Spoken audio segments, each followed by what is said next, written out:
Okay, well, the purpose behind today's event was to identify the point that it is 20 years since the Department of Culture, Media and Sport in the UK first proposed a creative industries mapping document. This is currently the subject of a witness seminar at King's College in London, and I thought, given that QUT was the first university in the world to create a creative industries faculty, it was timely to note that. Now, one image of that period may be this one. This is the high point of Blairism, Cool Britannia, New Labour, Noel Gallagher invited to the, to number 10 Downing Street and so forth. One might say, well, creative industries like the Millennial Dome or whatever was a product of its time, and we're not in that time now. And I recall being in London in early 2019, and this was the period immediately after the 2009, immediately after the 2008 financial crisis, and there was a lot of doom and gloom around. And this was Alice O'Keefe writing what was her final column as an arts columnist in the New Statesman, that itself being a story, the disappearance of arts journalism in publications, but basically saying here that the arts had become the creative industries, and the creative industries had been built upon essentially the edifice of speculative financial capitalism. Now, one of the things from that period was it was almost immediately apparent in the UK that this was wrong. And I recall Andy Pratt doing a paper in Geoforum in 2009 noting that actually the most resilient sectors of the UK economy were the creative industries, and that it was the other parts of the economy that were wobbly. And this tends to be borne out by data. So we have here data from what's now the Department of Digital Culture, Media and Sport, noting that the creative industries in the UK have outperformed the economy as a whole since 2008, and that's consistent with a longer term trend. Now, you might say, well, there's often a lot of debate about the statistics that surround these things. Is software included or not? Is sport included or not? And so on. The DCMS becoming the Department of Digital Culture, Media and Sport has significantly grown its own reach. But I think another indicator, and perhaps one that's closer to home, of the significance of these developments is the recent announcement in the UK of the successful tenders for the Creative Clusters program. The Creative Clusters program is an £80 million initiative of the Arts and Humanities Research Council that has required the universities to work collaboratively with partners in industry, government, self-employed and so on. And these, of the 22 proposals that went to round one, these were the 8 that were successful: Bristol and Bath Creative R&D. You can look these up online, they're now public. The Creative Media Labs, Future Fashion, In-Game, Story Futures. And 2 overarching centres, the Creative Industries Policy and Evidence Centre, that's led by Nesta and involving 6 universities, and the National Centre for Immersive Storytelling. So I think these are very clear indicators that 20 years on from that original DCMS mapping of creative industries, that certainly in the UK context, these sectors remain very central as pillar industries to the UK economy as a whole. Now, a slightly different way of identifying this was from my recent trip to China. It was identified in China that the creative industries are about 4.3% of China's GDP, and we have here some rather lively translations of the statements of the head of the Cultural Industries Research Council at what were the Academy Awards for Culture Industries. So you can see very strong focus on the intersection of technology and culture in the Chinese context, and again, creative industries, this time phrased as digital creative industries, have been identified as one of the 5 pillar industries of the 13th five-year plan, which I'm sure you've all read. Now, I was doing a small project this year funded through the Menzies Centre for Australian Studies as a bicentennial fellowship to look at something that become apparent, which is that there's a very significant growth in the number of creative industries courses in the UK, and indeed when you look a bit more closely in Australia. At least 20 of the 130 UK universities now offer a creative industries course, primarily at master's level. 7 of the 19 London-based universities have a creative industries course. 8 universities had their first intake since 2016, and at least 3 of these offer through the business school. In Australia, interestingly, there are now 8 of Australia's 40 public universities that offer a creative industries course. 2 other universities have a creative industries school, but not a creative industries course at this stage, although in those 2 cases, Wollongong and University of South Australia, I wouldn't be surprised if one comes up in the near future. And all, with the exception of QUT, have been created since 2015. And there's other courses such as the Bachelor of Creative Intelligence and Innovation at UTS, what's been going on at the University of Tasmania with the Hedberg Centre, that are not called creative industries but are very much in the general direction of creative industries. So we have this very significant curriculum change going on that it seems to me we haven't really mapped in a significant way, because much of the debate about creative industries remains either at the level of policy or at the level of philosophical principle. We're not really tracking what's happening here from a curriculum point of view. When you look at these individual courses, they tend to have some mix of these elements, be they units or modules related to technology and design, units or modules related to creative practice, units or modules related to what I'll call contextual studies, which could be around policy, around creative work, around creative industries as a generic concept, and some element of business or enterprise. In this study, I undertook 9 interviews. I'm undertaking a 10th tomorrow, and what I'll do here is bring out some of the findings from those around 5 themes. The first theme and a key finding of this research was that the working definitions of creative industries that informed courses were often quite eclectic. So, noting what Joe Tackey said, it was described as a very loose term to indicate that what we're interested in is the media and all sorts of aspects of creativity, including the industries and so forth. Joe Tackey also noted from her experience at QUT that being at the Loughborough University London program, which established its Masters in Media and Creative Industries in 2017, there's not the same level of debate that there was in Australia. What's the creative industries? How do we calculate them? Are museums in? Is sport out? Etc.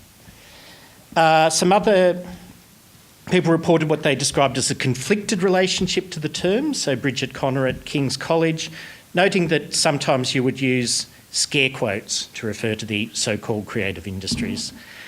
John Newbigin, the head of the Creative Industries Council, who's been in this space for a very long time, put the proposition that what distinguishes the creative industries maybe not so much the industries themselves, are museums in, is sport in type question, as the manner in which they're organised, and in particular this highly networked form of organisation, and the difficulties in defining what are the creative industries are in some respects endemic to their practices themselves.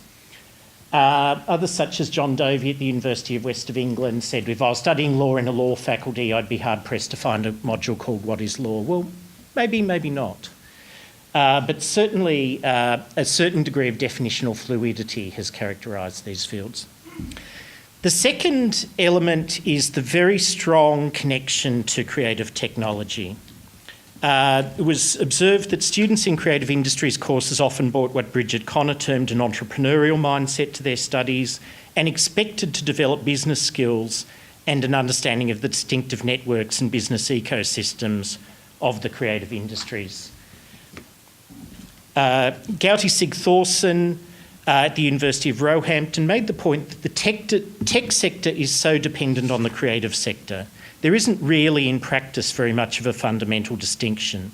So if you're working in the creative industries, you might be working at a startup in a company that makes apps. So a lot of user experience, interface design, that sort of stuff, coding goes into the mix between creative disciplines and technical disciplines. And that related to the observation that in London at least, the tech sector and the creative sector are deeply intertwined. But that there was scope to connect this up, as Dovey observed in the UWE context, to connect up the so-called old arts and humanities with the new digital media and creative industries. The third element has been the long debate about whether creative industries has constituted, to use Stuart Cunningham's term, a Trojan horse to redirect cultural policy away from public subsidy towards commercial orientation and to redirect cultural studies from what some would see as its critical mission. Now, or as James Donald put it some years ago, becoming a subsidiary of the business school, or as John Hartley once put it, cultural studies with funding. So are we talking about an enterprise approach to culture or a Trojan horse? Now, one of the things that came through in the study, and I hadn't been as aware of this until I was actually in the UK, was the extent to which the changes to funding, particularly at a postgraduate level, after the change of government in 2010, led to the effective collapse of cultural studies within the UK higher education sector. That essentially at master's level, programs that were non-vocational largely disappeared and were replaced by courses that could be marketed as more explicitly vocational. And that's the period in which creative industries courses have taken off, and it's the environment in which they're very much taking off now. So students wanting more management and entrepreneurial skills, not just theory, emphasis on employability. But some debate around this. Ben Eltham at Monash University observed that the most vocational course you could do in culture is cultural studies. So if you want to know where culture's going, you need to know about Andy Warhol, you need to know about Stuart Hall. But of course in the UK context, the way that the industrial challenge strategy has worked has really moved creative industries to the forefront of thinking about I would once have said post-industrial Britain, but I think one lesson has been that the extent to which we've dichotomised manufacturing and the creative industries has been misplaced. That would certainly be one mea culpa I would have on earlier work. But certainly creative industries seen as being very much embedded in the innovation agenda. The fourth element is the extent to which these are connected to the internationalisation of higher education, and this is very marked in some of the programs that I studied. So the Master of Culture and Creative Industries at King's College London, about 65% of students are international students. In the Master of Media and Creative Industries at Loughborough University London, it's even higher, it's almost 100%. And Toby Miller, who was the original director of the Institute at Loughborough, has written quite a critical essay in the LA Review of Books around this. But certainly these programs are tending to be driven by international cohort.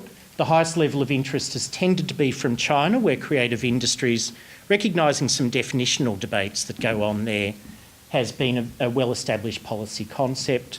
But this raises some other issues, one being about whether courses are being too theoretical and insufficiently connected to relevant industry networks, and the extent to which curriculum remains very much framed by the experience of places like the UK and not adequately factoring in many of the developments happening in Asia. So the final point here would be around interdisciplinarity, that these are, of course, programs that occupy an inherently interdisciplinary field. As a policy discourse, creative industries was intended to bring together the arts, media and design fields, linking them to emergent trends in IT, business management, intellectual property law, innovation policy and other fields.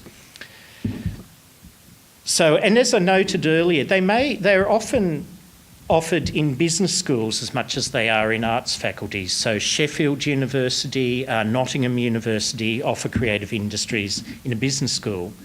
The Master of Management Studies in Cultural and Creative Industries that at Shanghai Jiao Tong University, which is a collaboration with the University of Southern California, requires its students to combine studies in business management and marketing design and creative practice with analysis of the global entertainment industries. And interestingly, all students are required to produce creative works to better understand how the artistic process works, which I think is a very interesting innovation. So these are not just theory courses.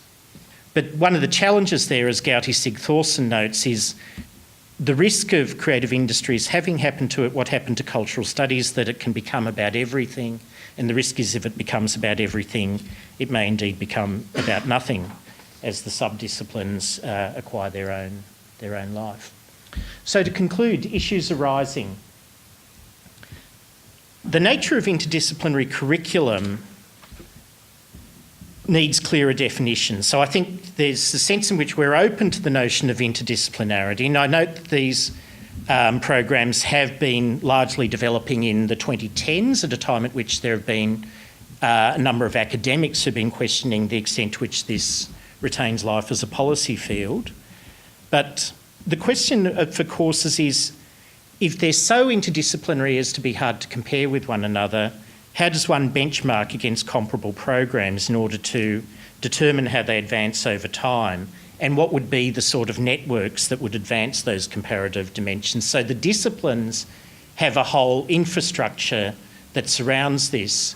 Newer fields such as creative industries do not. I think in some ways design has had comparable challenges in the higher education environment. How does one develop graduates for the creative services sector as distinct from cultural production programs or professional degree programs? What are we looking for? Where are the major employers? How will they have input into the curriculum? What is, to put it differently, the creative industry's nest of offerings in screen, in media? What does entrepreneurship in the creative industries look like that's different to entrepreneurship as offered through the MBA? What might creative industries look like in architecture or industrial design or music?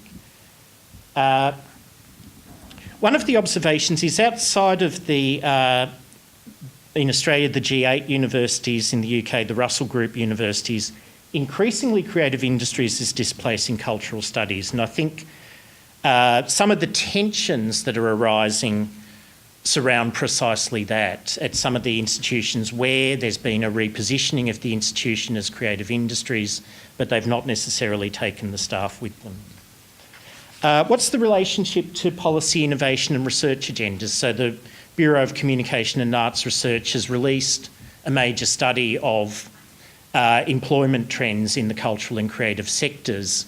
How do we talk about those other than in terms of wanting to make a case for the creative industries, in which case we always look for an upward trajectory, or to say, well, that was old hat, in which case we look for a downward trajectory. If we find, as we do within Australia, something of a middling trajectory but with some interesting movements within it, what are the implications of those kinds of empirical findings? And finally, what are the constituencies with which we engage? And in the UK, I think this is very advanced, that there is a Creative Industries Federation, there's Creative England, there's a variety of industry bodies that have taken charge of this agenda. In Australia, that has been less clear-cut. There's not an inherent connection between the creative industries and the nation state of the sort that there was with, say, film and broadcasting in the 20th century. It may well be that governments will be required to provide the catalyst for partnership and brokering relationships. And these may be as likely to emerge from economic departments, such as those associated with industry trade, as from those policy bureau associated with arts and culture. Thanks very much.